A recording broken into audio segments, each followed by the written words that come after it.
I want to bring in Paul Rieckhoff now. He is a veteran and a national security and political analyst. He's also the host of the Independent Americans podcast. Good to see you. Good morning to you. Okay, so Ukraine and the European Union, membership can take years.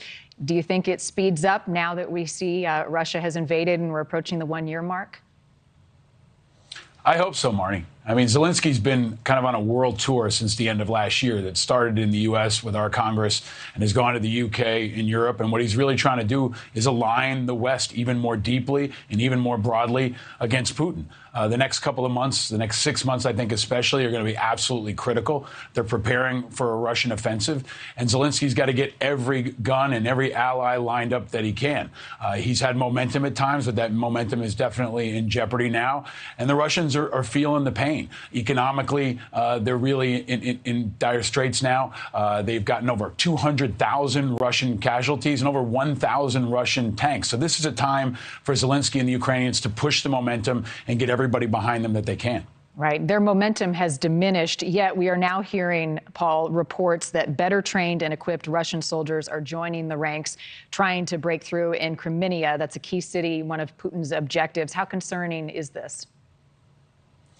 I think it's all concerning, Marni. I mean, this is going to be bloody. This is going to be brutal. This could take years more. I mean, folks didn't think it would take 1 year, but I think most of us in the military space understand this could take years potentially. And what you're seeing over the last couple of weeks is that Russia's been draining the tank of some of their lower end people. They've been sending convicts. They've been sending conscripts from the Wagner Group and others and sending human waves at the Ukrainians that have really taken a toll on both sides. And now it seems like Putin understands this is a pivotal turning point. So he wants to use his best. It might be the last of the best that he has left.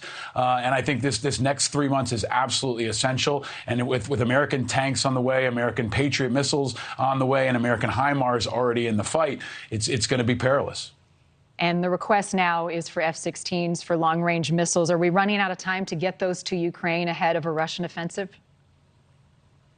Yes. I mean, it's unlikely, even if we hit the button now, that the F-16s would get there in time. The Abrams tanks are going to take months, so they won't get there in time for this spring offensive. But if you assume that this could go on for potentially years, there's no time like the present. I would argue that we could have sent this stuff all in the beginning, and they could have been in the fight 6 months ago, and we could have saved potentially thousands or hundreds of thousands of civilian lives.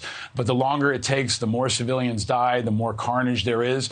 And I think we have to prepare for what is really the biggest land war we've seen in Europe since World War II. We've never seen an alliance like this from the West since World War II. It harkens back to the days of American support after 9/11, where everyone rallied around President Bush and everyone rallied around America. We really haven't seen that from then until now. And the Ukrainians are going to need it because Putin's going to fight down to his dying breath.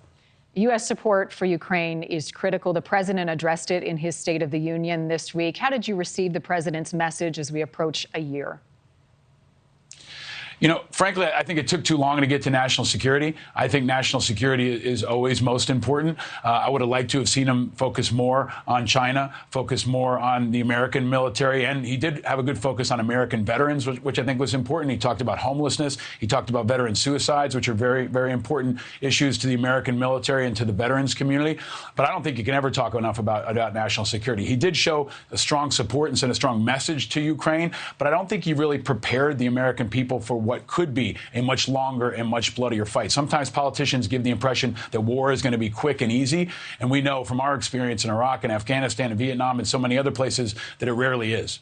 I'm glad you brought up the issue of veteran suicide and veteran mental health. I know it's important to you and so many. The president did talk about it. Can you better describe some of the challenges that our vets are facing right now and the support they need, and where the holes are that we can help bridge some of the help that they are in so desperate need of getting? Sure.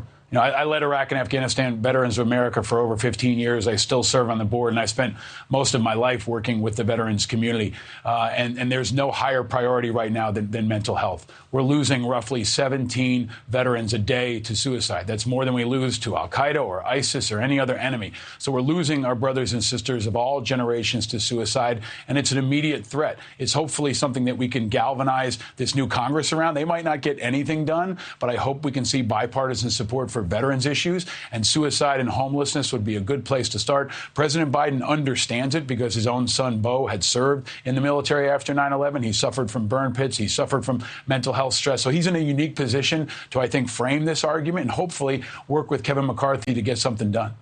Thank you for watching. Go to newsnationnow.com to find NewsNation on your television provider. And don't forget to click the red subscribe button below to get more of NewsNation's fact-driven, unbiased coverage.